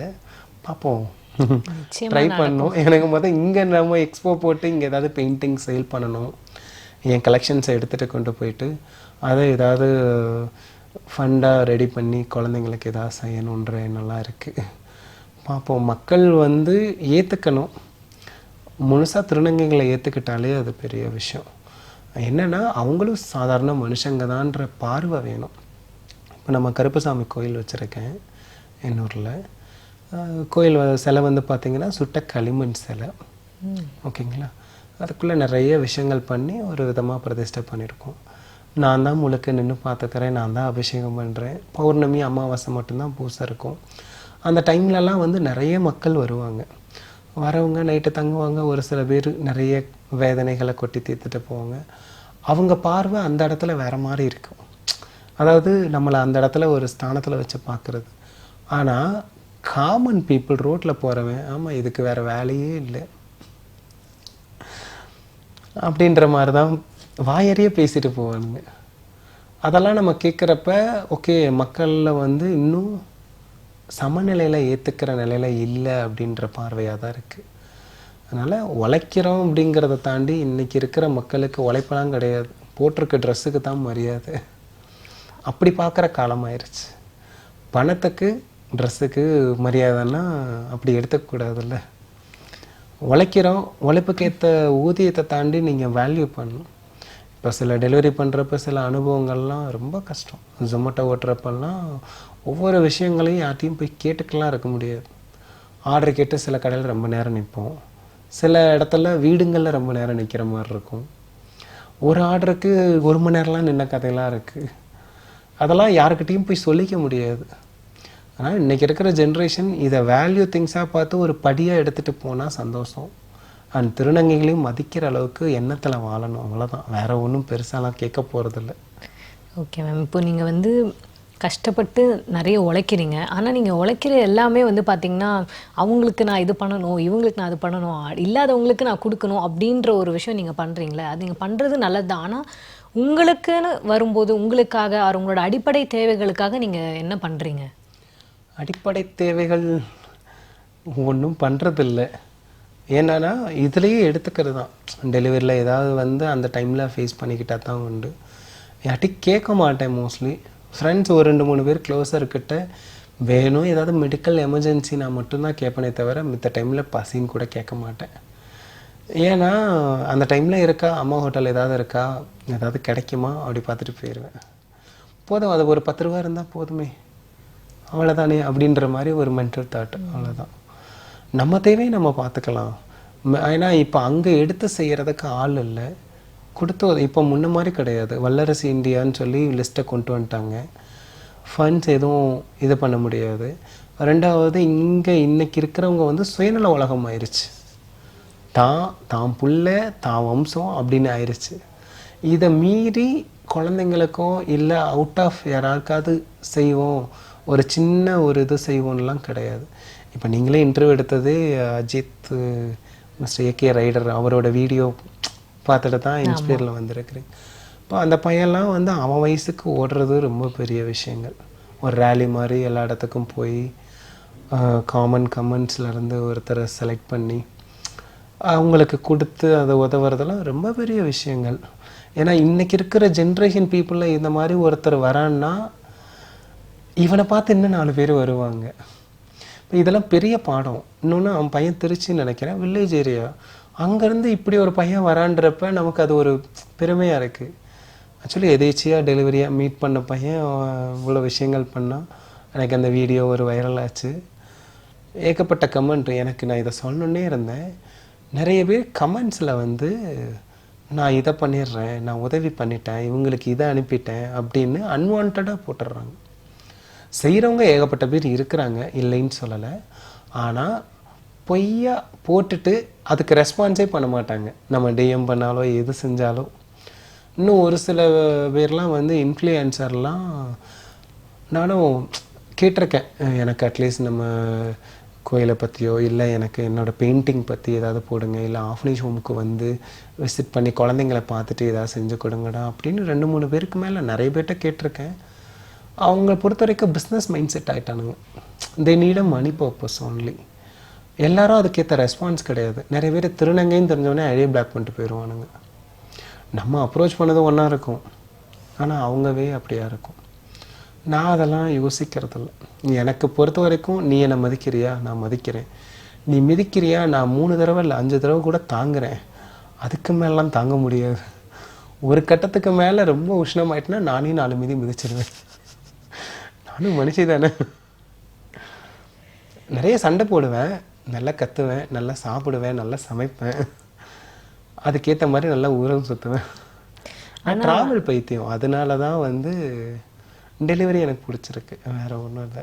ஆனால் இந்த டெலிவரின்ற விஷயம், அதாவது நீங்கள் ஒரு திருநங்கை அதுக்கெல்லாம் அப்பாற்பட்டு பொதுவாக ஸ்விக்கியில் நீங்கள் டெலிவரி பண்ணுறீங்க. இல்லை ஸ்விக்கி மட்டும் பண்ணல, ஸ்விக்கி, ஜொமேட்டோ, ஜெப்டோ, ரேப்பிடோ, சேடஃப்ளெக்ஸ். ஓகே. ஆனால் நான் சொல்கிறது இந்த ஃபுட்டுக்கு ஸ்விக்கி, ஜொமேட்டோ, ஜெப்டோ சொல்கிறீங்க. இப்படி நீங்கள் டெலிவரி பண்ணும்போது நீங்கள் இப்போ சொல்கிறீங்களா அம்மா ஹோட்டல் இருந்துட்டால் எனக்கு போதும் சாப்பாடுக்கு. ஆனால் நீங்கள் என்னைக்காச்சும் ஒரு நாள் வந்து நம்ம ஒரு நாள் நல்ல ஸ்விக்கியில் இஷ்டத்துக்கு நமக்கு தேவையான ஏதாச்சும் ஆர்டர் பண்ணி சாப்பிட்ணும் அப்படின்னு சொல்லி நீங்கள் ஆர்டர் பண்ணி சாப்பிட்ருக்கீங்க? ஆமாம். நான் ஆனால் அப்படி எக்ஸ்ட்ரீம்லாம் கிடையாது. சும்மா பேருக்குன்னு நம்மளாம் ஆர்டர் பண்ணுவோம், எவ்வளோ நாளைக்கு தான் நம்மளே ஓட்டுறது அப்படின்னு. முந்தா நாள் ஒரு பையனை பார்த்தேன், உங்களுக்கு நான் டெலிவரி பண்ணியிருக்கிறேனே அப்படின்னு. இல்லை நீங்களே ஓட்டுறீங்களா அப்படின்னா, இல்லை சாமி இனம்தான் இருந்தாலும் அதெல்லாம் அது நல்லா இருக்கும். அந்த அனுபவம்லாம் மீட் பண்ணிட்டு நானும் ஒரு டைம் ஆசைப்பட்டுலாம் காசுலாம் கொடுத்துருக்குறேன். அது ஒரு ஃபீல். ஆனால் என்ன ஆசைப்பட்டதெல்லாம் சாப்பிட்டேன் அப்படின்லாம் சொல்ல முடியாது. எனக்கும் ஆசைலாம் இருக்குது, டின்னர் போகணும். அதெல்லாம் முன்ன வந்து ரொம்ப ஜாலியாக சுற்றிட்டு இருந்தேன். இப்போ அப்படியே ஒதுங்கிட்டேன். இப்போ நமக்கு எல்லாமே வந்து தேவைகள் அதிகமாயிருச்சுல்ல. ரெண்டாவது எல்லா விலையும் ஏறி போச்சு. பெட்ரோல் விலையிலேருந்து எல்லா விலையும் ஏறி போச்சு. நம்ம யாரையும் குத்தம் சொல்லி ஒரு பிரயோஜனமும் இல்லை. நம்ம தேவைக்கு நம்ம தான் ஓடி ஆகணும். நமக்கு இப்போ காசுனா நம்ம தானே போய் ஆகணும், யாரும் கொடுக்க போகிறதில்ல. நானும் இப்போது தள்ளு வண்டியும் கேட்டு ரெக்வஸ்ட் பண்ணது, அதுவும் கிடைக்கல. சரி இப்போதுமே இப்போ இந்த திட்டம் இப்போ ஏதோ வந்து 1000 ரூபாய் சொல்லியிருந்தாங்க, பழசே போட்டதே ரிஜெக்ட் ஆயிடுச்சு ஃபார்மு. இப்பயும் அது கிடைக்கும் பார்த்தேன், அதுவும் இன்னும் அப்ரூவல் ஆகலை. சரி போங்கடா அப்படின்ற மாதிரி ஆயிடுச்சு. சரி ஏதாவது பிஸ்னஸ் லோன் ஏதாவது இது பண்ணலன்னா சிபிலும் இஷ்யூவாக இருக்கனால எதுவுமே பண்ண முடியலை. ஓகே. எனக்கு என்னென்னா வீடியோ பார்க்குறதுனாலையோ இல்லை இப்போ இந்த வீடியோ பார்க்குறதுனாலையோ கமெண்ட் பண்ணுறது எல்லாம் ஓகே. நீங்கள் ஷேர் பண்ணுங்கள், கமெண்ட் பண்ணுங்கள், என்ன வேணால் பண்ணுங்கள். பட் ஃபேக்கான ஹோப் மட்டும் கொடுக்காதீங்க. நான் இதை செஞ்சு தரேன், இது பண்ணுறேன், நான் இப்படி பண்ணுறேன் அப்படின்னு ஃபேக்கான ஹோப் கொடுக்க வேண்டாம். செய்கிறீங்களா செய்யுங்க. உங்கள் எல்லைக்கு என்ன செய்ய முடியுமோ செய்யுங்க. அதுக்கு அந்த மாதிரி கொடுக்க வேண்டாம்னு சொல்கிறது தான் என்னோட வேண்டுகோள். ஏன்னா அது ஒரு அனுபவங்கள் தான் எனக்கும். நான் மட்டும்தான் பரவாயில்ல, சில பேர்லாம் குழந்தைங்க மெடிக்கல் எமர்ஜென்சின்னு இன்ஃப்ளூயன்சர் மூலிமா போடுற இடத்தெல்லாம் நெகட்டிவாக போட்டிருப்பான். அவன் காசு ஒரிஜினல் போட்டவனுக்கு ஒரு மதிப்பு. நான் 5000 ரூபாய் அனுப்பிச்சி விட்டேன் பிரதர் அப்படின்னு பெருமைக்கு போட்டுக்கிறானுங்க. பார்த்தா அவங்க இதில் வந்தே இருக்காது. நான் ஒரு கேன்சர் பேஷண்ட்டுக்காக நான் இது பண்ணியிருந்தேன். அவங்க மெடிக்கல் சர்டிஃபிகேட்லேருந்து எல்லாமே எடுத்து நான் தான் கூட நின்று பார்த்தேன். ஒரு இதில் 20-30 பேர் கமெண்ட் பண்ணியிருக்கானுங்க. ஆனால் அமௌண்ட் வந்தது பார்த்தீங்கன்னா வெறும் 3 பேரோ 4 பேரோ தான் போட்டிருக்கானுங்க. மீதி பேர்லாம் என்ன சொல்கிறது? அப்போது அது வந்து தற்பெருமைக்காக இங்கே வேறு மாதிரி எடுத்துகிட்டு போயிடுறாங்க. ஸோ நம்ம மக்கள் பொறுத்த வரைக்கும் பெருமைக்கு அடிச்சுக்கவே வேணாம். தமிழன் தோலை தட்டி சொன்னால் பத்தாதுங்க, எல்லாத்துக்கும் முன்னோடியாக நிற்கிறது பத்தாது, முன்னுதாரணமாக வாழ்ந்து காமிக்கணும். நான் முயற்சி பண்ணுறேன், அவ்வளோதான். ஏதோ ஒரு இடத்துல எங்கேயாவது ஒரு இடத்துல நம்ம மக்கள்கிட்ட போய் சேரணும். நம்ம இப்படி இல்லைன்னு உணரணும் மக்கள். வேறு ஒன்றும் பெருசாலாம் எதுவுமே ஆசை கிடையாது. நீங்கள் வந்து இப்போது சொன்னீங்க நம்ம இதுக்கு நம்ம தான் வந்து ஓடி ஆகணும் அப்படின்னு. அப்படி பார்க்கும்போது நீங்கள் வந்து ஒரு பக்கம் ஸ்விக்கி, ஒரு பக்கம் நீங்கள் வந்து இந்த வால் பெயிண்டிங்ஸ், அந்த ஆர்டிஸ்ட் அதெல்லாம் பண்ணுறது, இன்னொரு பக்கம் வந்து நீங்கள் சோஷியல் ஒர்க்கராக இருக்கீங்க. ஸோ இந்த மாதிரி இப்படியே இந்த லைஃபுக்கு பின்னாடி நீங்கள் ஓடிக்கிட்டே இருக்கீங்களே, இதுக்கு பின்னாடி என்ன மாதிரியான நம்பிக்கை இல்லை என்ன மாதிரியான ஒரு மோட்டிவேஷன் இதெல்லாம் உங்களுக்கு இருக்குது? எதை மோட்டிவேஷன் பேஸ் பண்ணி ஓடுறீங்க? பேஸ்லாம் கிடையாது. இப்போ எனக்கு வந்து கோல் வேறு. இப்போ முன்ன வந்து நான் ஏதாவது ஒரு கவர்மெண்ட் ஜாப் இருக்கணுன்ற ஒரு தாட்டில் இருந்தேன். இப்போ கோவில் இருக்கனால எங்கேயே கமிட்மெண்ட் கிடையாது. ரெண்டாவது வந்து நிறைய ஆசைகள் இருக்குது. ஆனால் ஆசைகள் எல்லாமே நிறைவேறுமான்னு கேட்டால் கிடையாது. நம்ம அதுக்கு ஏதாவது ஒரு படி எடுத்து வச்சா தான் உண்டு. எனக்கு இப்போதைக்கு பெயிண்டிங்கை வந்து நம்ம ரெப்ரசன்ட் பண்ணி ஏதாவது பண்ணணும், அந்த ஃபீல்டில் ஏதாவது ஒன்று பண்ணி காமிக்கணும் ஒன்று. ரெண்டாவது அதை வச்சு குழந்தைங்களுக்கு ஏதாவது நல்லது நடந்தால் ரொம்ப சந்தோஷம் எனக்கு. அதே மாதிரி சோசியல் ஒர்க்குனால தான் நம்ம காமிச்சிக்கணும், அதை அடையாளப்படுத்தணுங்கிறதுலாம் இல்லை. அது என் தனிப்பட்ட விருப்பங்கள். இப்போ எல்லாருக்கும் ஃபீல் இருக்கும்ல. இப்போ நம்ம அந்த வேலை போவோம், ட்ரெஸ் இல்லாமல் ஒருத்தர் படுத்து கிடப்பார், இல்லை பசியில் ஒரு மாதிரி வாடி இருக்காருன்னா நம்ம நிறைய பேர் கடந்து போகிறவங்க தான் அதிகம். எனக்கு என்னென்னா அந்த இடத்துல நான் இருந்திருக்கிறேன், அந்த ரோட்டில் அதே மாதிரி நான் கஷ்டப்பட்டிருக்கேன். இந்த வழி தெரிஞ்சனால நான் செய்ய முயற்சி பண்ணுறேன், வேறு ஒன்றும் கிடையாது. அதுதான் இன்ஸ்பிரேஷன், வேறு ஒன்றும் இன்ஸ்பிரேஷன்லாம் எதுவும் இல்லை. வழிபட்டவங்களுக்கு தானே வழி தெரியும். ஸோ சாக்கடையில் நான் இருந்திருக்கிறேன்.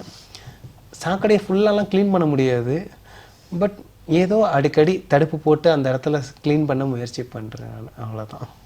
Okay ma'am. இப்போ நம்ம வந்து நிறைய கசப்பான சம்பவங்களை பற்றி பேசினோம். ஆனாலும் நிறைய பேருக்கு, அதாவது உதவிக்காக ஏங்குறவங்க கண்ணுக்கு நீங்கள் வந்து ஒரு கடவுள் மாதிரி தான் தெரிவிங்க. ஸோ அப்படி உங்ககிட்ட உதவியை கேட்டு வர்றவங்க வந்து உங்களை எப்படி வந்து வரவேற்கிறாங்க, என்ன மாதிரி உங்ககிட்ட பழகுறாங்க அப்படிங்கிற அந்த ஒரு ஹாப்பியான மூமெண்ட்ஸ் பற்றி ஷேர் பண்ணுங்கள் மேம். ஹாப்பி மூமெண்ட்ஸ் எல்லாம் குழந்தைங்க மட்டும்தான் எனக்கு மெமரிஸ்லாம். எனக்கு குழந்தைங்க வந்தால் ஓடி கட்டி பிடிச்சிக்கிறது, இது பண்ணுறது. எல்லாரையும் நான் விஜயம்மா, விஜயகாந்த் தான் கூப்பிடுவாங்க, விஜய் பாரதின்னு. அதனால் அங்கே விஜய்க்கான ஒரு மாதிரி ஹக் பண்ணி குழந்தைங்களோட வரப்போ அது ஒரு எனர்ஜெட்டிக். எனக்கும் சூசைட் மைண்ட் செட் ஏதாவது தோணுச்சுன்னா கூட நான் அங்கே ஹோமுக்கு போயிடுவேன். போயிட்டு ஒரு 1 டே 2 டேஸ் தங்கிட்டு வருவேன். குழந்தைங்களுக்காகவாது ஏதாவது செய்யணும்னு அங்கே பார்த்த பின்னாடி ஏதாவது மோட்டிவேட் ஆகும். ஏன்னா சில விஷயங்களை ரெஃப்ரெஷ்மெண்ட் நம்மளாக தான் தேடிக்கணும்.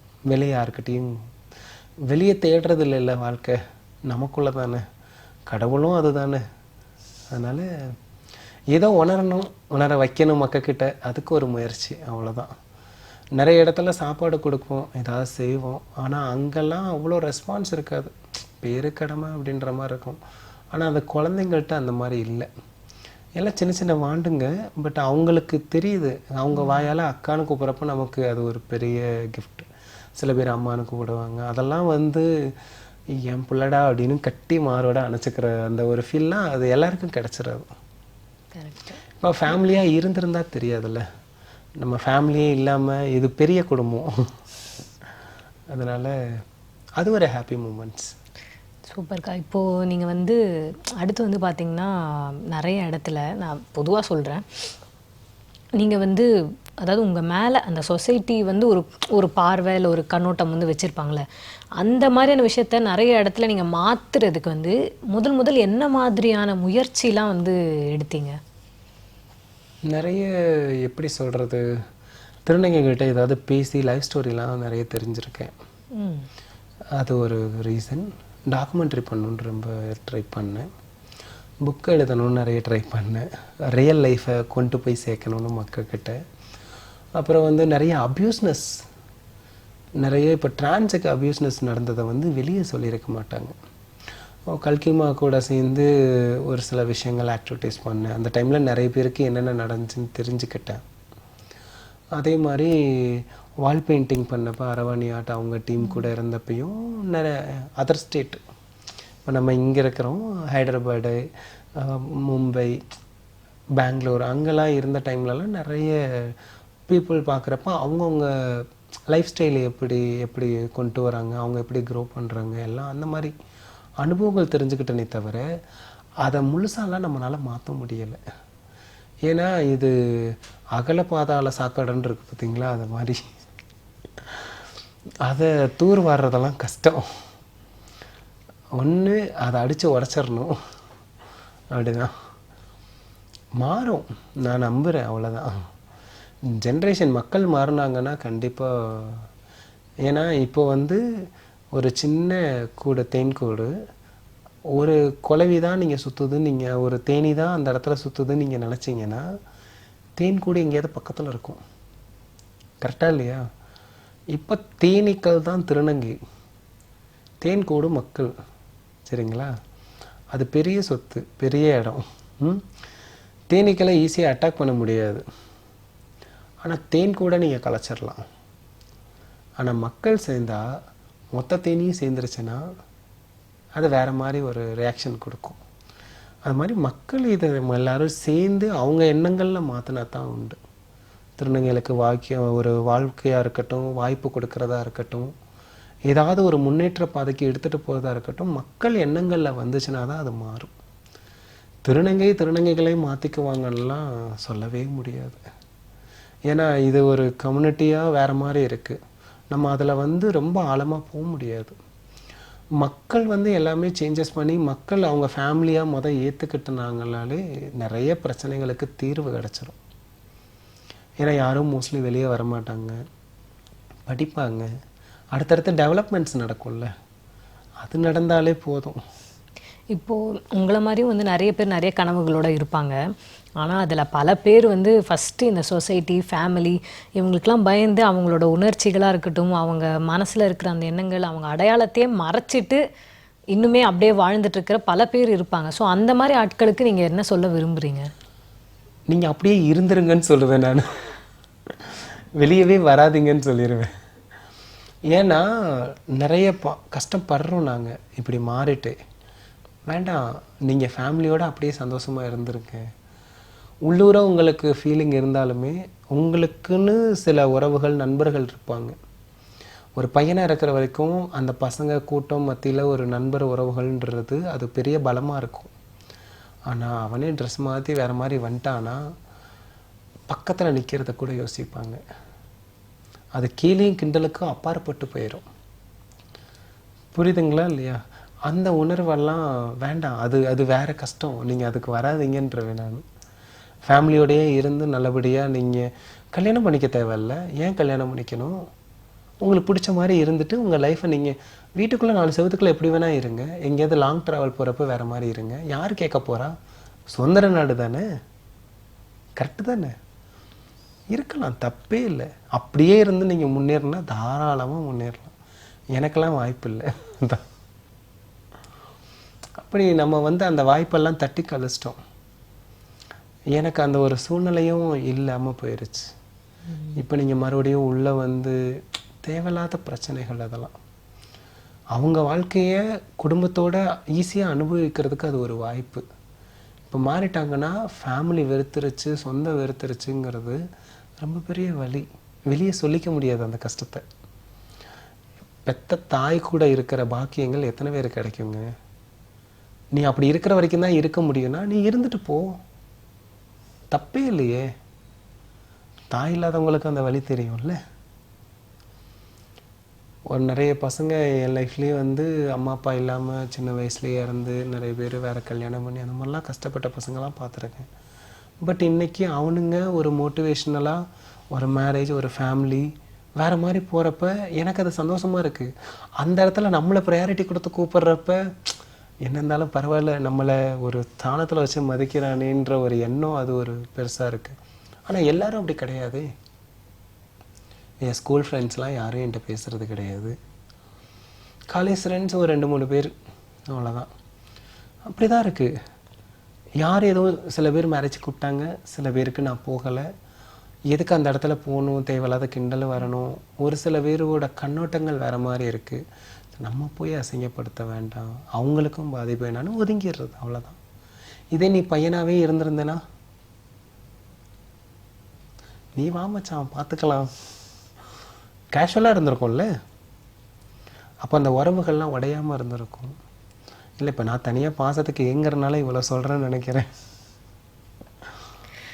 இல்லை, ஆனால் இப்போது நீங்கள் சொல்கிறீங்களே இன்னுமே சொசைட்டி எங்களை முழுசாக ஏற்றுக்கலை அப்படின்ட்டு.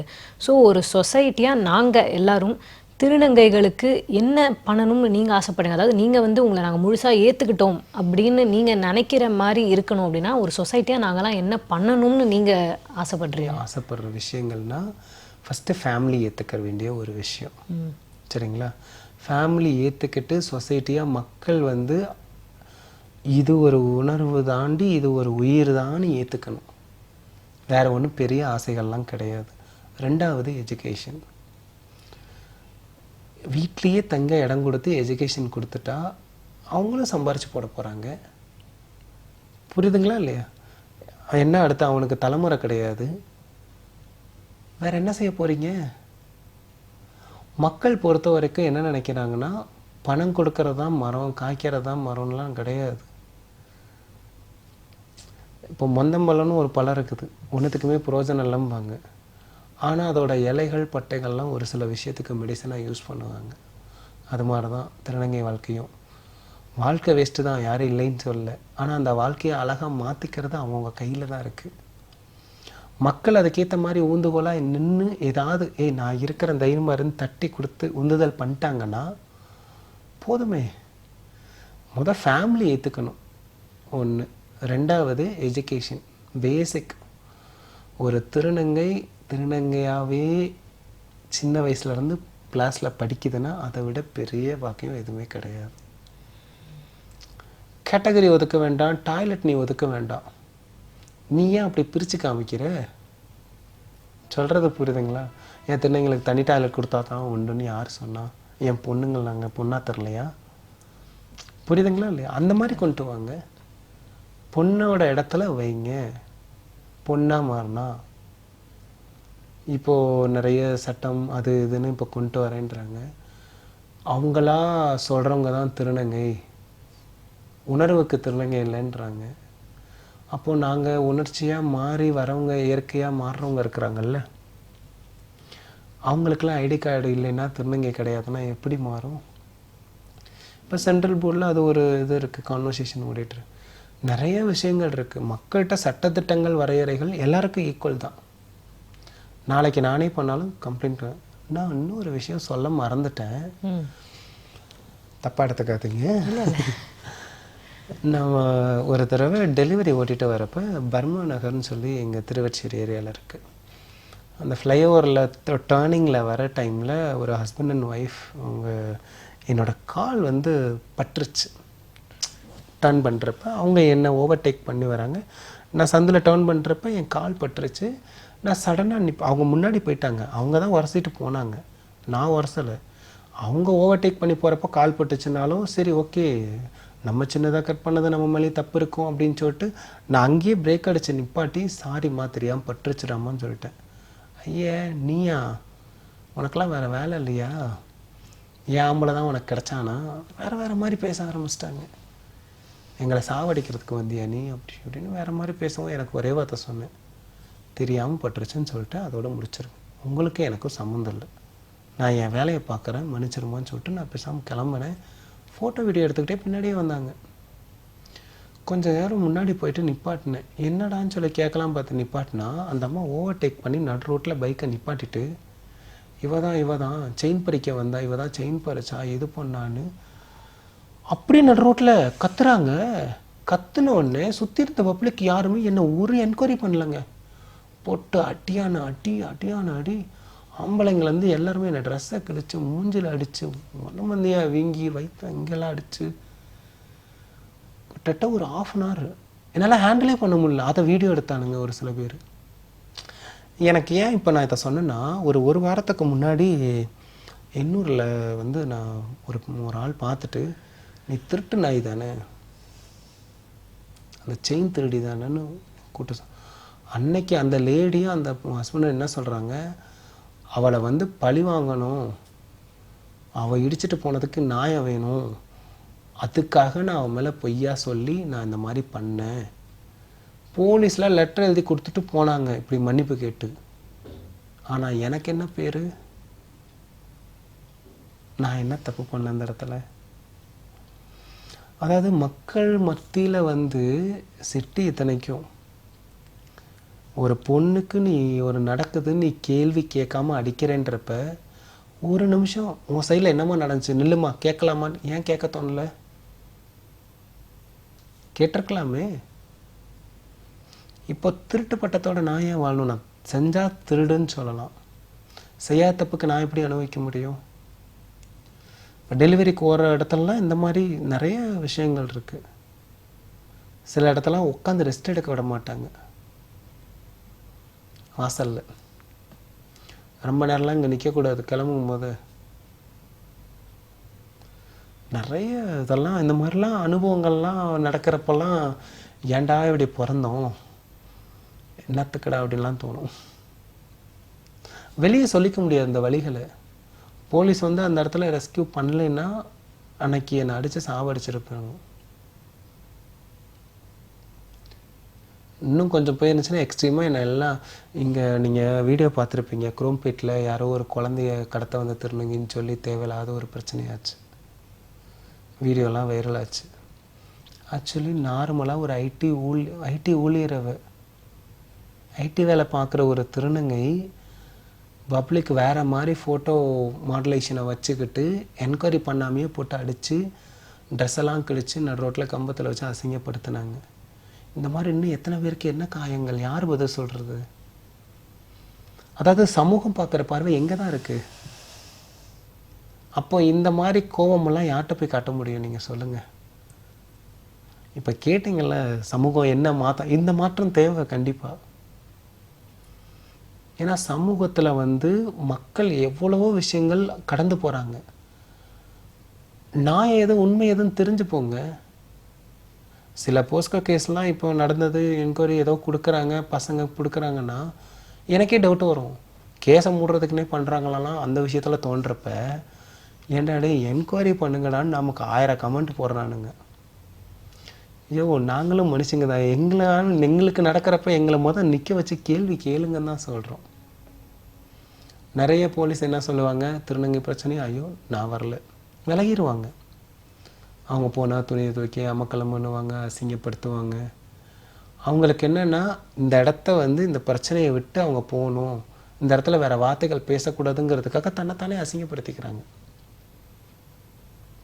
வேறு ஆப்ஷன் இல்லாத மாதிரி.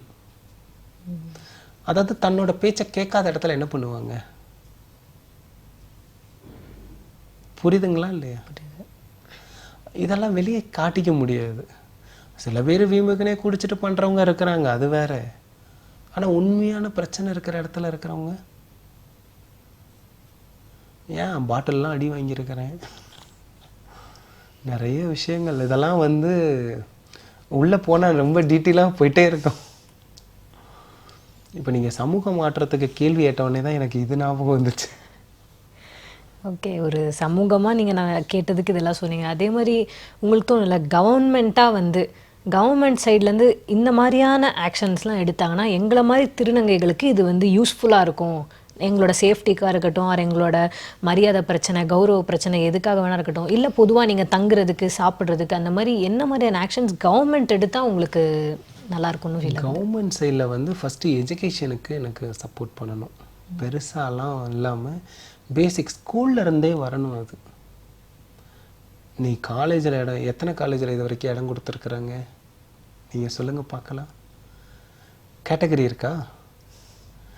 ஏன் மேல் ஃபீமேல் காலம் போட்டிருக்க இடத்துல திருநங்கை, நீங்கள் அதர் ஏன் போடுறீங்க? திருநங்கைன்னு போட்டு டிரான்ஸ்ன்னு போடுங்க, கொடுக்கலாங்க. எல்லா காலம்லேயும் வரதில்லை, கொண்டு வாங்க. ஓட்டர் ஐடி வேணும், ரேஷன் கார்டு எல்லாம் இருந்து இது ஏன் கொடுக்கல? எஜுகேஷன் மஸ்ட் இல்லை. எந்த நாடு கல்வியில் வந்து முன்னேறுதோ அந்த நாடு தான் அடுத்த பொருளாதாரத்துலேயும் சரி வல்லரசுலையும் எல்லாத்துலேயும் முன்னேறி போகும். நீ கல்வியை அத்தியாவசியமே கொடுக்கலைன்னா எப்படி நாங்கள் முன்னேறுவோம்? அடுத்த ஜென்ரேஷன் எப்படி வளரும்? எல்லோரும் மாறிட்டாங்க, பாதி படிப்புலேயே நின்ட்டாங்க. நீங்கள் நிறைய பழைய திருநங்கைலாம் எடுத்து பாருங்களேன். 3ஆம் கிளாஸு, 5ஆம் கிளாஸு, 8ஆம் கிளாஸு, 10ஆம் கிளாஸில், 11ல் வந்திருப்பாங்க, 7ஆம் கிளாஸ், அப்படி எல்லாம் டிஸ்கனெக்ட் பண்ணவங்களாக தான் இருப்பாங்க. ஒரு சில பேர்லாம் படிச்சிருக்காங்க, ஆனால் படித்தவங்களுக்கு ஏற்ற வேல்யூ திங்ஸ் இங்கே கிடையாது. நீ வேலை வாய்ப்பு ஒரு இடத்துல கொடுக்குறாங்கன்னா கோட்டா ஒதுக்குனா பத்தாது, அதுக்கேற்ற வேல்யூ பண்ணி நீ வேல்யூ கொடுக்கணும். சில பேர் இடத்துல அட்ஜஸ்ட்மெண்ட்ஸ் கேட்குறது, ஒரு சில இடத்துல வந்து ஆஃபீஸு இப்போ நீ வேலையே கிடச்சிருச்சுமா, கிடைச்ச இடத்துலையே சில வேலைகள் நடக்கும். அப்போ அங்கே என்ன தோணும்? நான் இதுக்கு அங்கேயே வேலையை பார்த்துட்டு போயிடுவேன்னு தான் தோணும். புரியுதுங்களா இல்லையா? இப்போ நீங்கள் ஒரு வேலை வாய்ப்பு கொடுக்குறீங்க, சரி ஒருத்தனை அட்ஜஸ்ட்மெண்ட் பண்ணால் ஏதோ முடிஞ்சு போச்சுன்னு பார்த்தா அங்கே போய் ஒரு 10 பேர் 15 பேரை பண்ணும், ஒவ்வொருத்தர் ரெகுலராக பண்ணுவான்னா அவன் என்ன நினைப்பா? நான் ரோட்லேயே நின்று தொழில் பண்ணிட்டு போயிடுவேன்டான்னு நினைக்க மாட்டான். கரெக்டாக இல்லையா? இது எல்லாரும் யோசிக்கிறது இல்லை. ஆனால் ஒரு சில திருநங்கை வந்து என்ன செய்கிறாங்க, வேலையை பார்த்துட்டு எல்லா நம்பரையும் கலெக்ட் பண்ணிட்டு போகிறவங்களும் இருக்கிறாங்க. நம்ம யாரையும் குத்தம் சொல்கிறதுக்கில்ல. ஆனால் சமூகம் கரெக்டாக இருந்துச்சுன்னா அவங்க கரெக்டாக சரியாக வந்துடுவாங்கல்ல. இப்போ நீங்கள் மெட்ரோ வந்து விடுற டைமில் வந்து ஸ்டார்டிங்கில் இப்படி தான் இருக்கும் அப்படி தான் இருக்கும்லாம் சொல்ல, ரஷ்ஷாக ஓப்பனாக விட்டாங்க. இப்போ லைனில் நிற்கிறது, செக்கிங்கு, ஃபார்மிங், ஒரு ஃபார்மல் கொண்டு வந்துட்டாங்கல்ல, ப்ரொசீஜர்னு ஒன்று கொண்டு வராங்களே, அதே மாதிரி டிரான்ஸுக்குன்னு ஒரு ப்ரொசீஜர் காலம் கொண்டு வாங்க. இந்தந்த கேட்டகரி இவங்களுக்கு இந்தந்த சட்டங்கள்லாம் இருக்குன்னு அப்படி கொண்டு வாங்க. ஏன் கொண்டு வரலாம்? பெண்களுக்கு பெண் உரிமை சட்டம் எல்லாம் இருக்குல்ல, ஏன் அது அத்தனையும் திருநங்கைகளுக்கு பொருந்தாதா? பாதுகாப்பு வராதா? நம்ம இப்போ ஒரு அபியூஸ்னஸ் கேஸுன்னு கூட நாளைக்கு போகிறோன்னா கூட ஏன் நீ போகாமையா போயிருப்பான் தான் கேள்வி ஃபஸ்ட்டு கேட்பாங்களே தவிர நம்ம வழிகளை யோசிக்க மாட்டாங்க. இப்போ ப்ராஸ்டியூட் லீகல்னு கொண்டு வந்துட்டாங்க, சட்டம் வந்துருச்சு. நிற்கிறவங்க எல்லாம் மாற போகிறாங்களா? சொல்கிறது புரியுதுங்களா இல்லையா? எவ்வளோ லேடிஸ் நிற்கிறாங்க, எவ்வளோ டிரான்ஸ் நிற்கிறாங்க. எல்லாத்தையும் நம்மளால் மாற்ற முடியாதுன்னெலாம் இல்லை. ஆனால் அதை மீறி அப்யூஸ் பண்ணுற நாய்ங்க அப்யூஸ் தானே பண்ணுதுங்க. நம்ம சமூகத்துக்கிட்ட தான் போய் தேடணும் கொட்டணும்லாம் கிடையாது. மக்களுக்கு புரியணும். ஒரு 2-3 பேருக்கு புரிஞ்சால் பத்தாது. ஒரு நெருக்கடிக்கு தள்ளிட்டு வந்துட்டா திருநங்கைகளே மாறிடுவாங்க. ஏன்னா இது குவான்டிட்டி கம்மி, பப்ளிக் தான் அதிகம். இது வேற ஆப்ஷன் இல்லை, நீ மாறித்தான் ஆகணுன்ற கட்டாயத்துக்கு வந்துட்டா எல்லாரும் மாறிடுவாங்கல்ல. உழைக்கிற திருநங்கைகள் எவ்வளவோ பேர் இருக்கிறாங்க. நான் அவங்க செய்கிறது தப்புன்னு கூட சொல்லலை. ஏன்னா அவங்களால நிறைய பேரோட தேவைகள் நிவர்த்திங்கிறத தாண்டி நிறைய அபியூஸ்னஸ் குறையுது, அது வேற. இன்னைக்கு அவங்க இல்லைன்னா அவ்வளோதான், வெறி பிடிச்ச நாய்கள் நிறைய ஆயிரும். வரவேற்கிறத தாண்டி மக்கள் எண்ணங்களில் என்ன விதைக்கிறோன்னு இருக்கு. அப்போ இன்னைக்கு இருக்கிற ஜென்ரேஷனுக்கு இதை வேற மாதிரி கொண்டு போகிறாங்க. புரியுதுங்களா இல்லையா? இது எனக்கு என்ன வருத்தம்னா, திருநங்கைனா இந்தந்த கேட்டகரிஸில் வைக்கலாம், இந்த காலம்ஸில் கொண்டு வரலாம், அவங்களுக்கு இந்த ரூல்ஸ் எல்லாம் இருக்குது. நீங்கள் ஓட்டர் ஐடி கொடுக்கறது பெருசு இல்லை, ஆதார் கார்டு கொடுக்கறது பெருசு இல்லை, ரேஷன் கார்டு கொடுக்கறது பெருசு இல்லை. அங்கீகாரம்னா இந்த மாதிரி கொண்டு வரணும். அவங்களும் பெண்ணுக்கு சமம், ஒரு ஆணுக்கும் சமம். அப்படி கொண்டு வந்துட்டானாலே ஜென்ரேஷன் டெவலப்மெண்ட் ஆயிருங்க. இப்போ நீங்கள் ஸ்கூலில் கொண்டு வந்துட்டிங்கன்னா எம்ப்ளாய்மெண்ட்டில் கொண்டு வந்தாகணும். புரியுதுங்களா இல்லையா? எம்ப்ளாய்மெண்ட்டில் கொண்டு வந்துட்டாலே ஆட்டோமேட்டிக்காக எல்லாமே சேஞ்ச் ஆயிரும்ல. யாரும் ஸ்கூலில் கொண்டு வந்துட்டாலே யாரும் படிக்க மாட்டேன்னு சொல்ல போகிறாங்களா? அதை ஏற்றுக்கிற பக்குவம் வேணும், வேறு எதுவும் பெருசெல்லாம் கிடையாது. அதை முயற்சி எடுத்து செய்யணும்னு நினச்சா செய்யலாம். ஏன்னா இது சாதாரண விஷயங்கள் தான், அசாதாரண விஷயம் கிடையாது. தாராளமாக செய்யலாம். ஏன்னா பேசிக் எஜுகேஷனில் மாறுச்சுனாலே எல்லாத்துலேயும் மாற ஆரம்பிச்சிடும். ஒரு வாய்ப்பு. அதே மாதிரி முன்னேற்றம் அடையணும், தனியாக தொழில் பண்ணணும்னு நினைக்கிற திருநங்கைகளுக்கு ஏற்ற ஃபெசிலிட்டிஸ் பண்ணி தரலாம் கவர்மெண்ட் சைட்லேருந்து. இந்த கிவினும் மெட்டீரியல் சப்போர்ட்டாக கூட கொடுக்கலாம், பணமாக தான் கொடுக்கணும்னு அவசியம் கிடையாது. மெட்டீரியலாக பண்ணி கொடுத்தாலே நிறைய பேர் முன்னேற்றம் அடைகிறதுக்கு வாய்ப்பு இருக்கும். இப்போ நான் பொருள் இல்லாமல் தானே நிற்கிறேன், பொருள் கொடுக்கலாமே. இல்லை அதுக்கு ஏதாவது ஓப்பன் டாக்கில் ஏதாவது ஒரு கேம்பெயின் நடத்தலாம். சில வேலைவாய்ப்பு முகாம் அது இதுன்னு கொண்டு வராங்க. பட் ஆனால் அதை எல்லாத்துக்கும் பர்ஃபெக்டாக கொண்டு போய் எல்லாருக்கிட்டையும் சேர்க்குதுன்னெலாம் எனக்கு தெரியலை.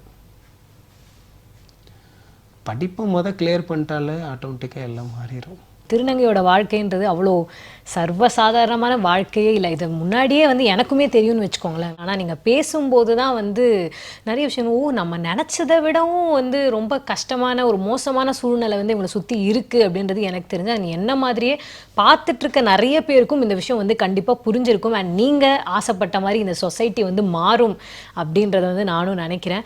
அண்ட் ஒரு திருநங்கை அப்படின்னாலே ஒரு தப்பான ஒரு எண்ணம் வந்து இருக்கணும் அப்படின்ற அவசியம் கிடையாது. அதை தாண்டி இவங்களை மாதிரி நிறைய பெண்கள் வந்து நிறைய வந்து வெளில வந்து சம்பாதிக்கிறாங்க, நிறைய பேருக்கு உதவி பண்ணுறாங்க. ஸோ இந்த மாதிரி நிறைய விஷயங்கள் நடக்குது.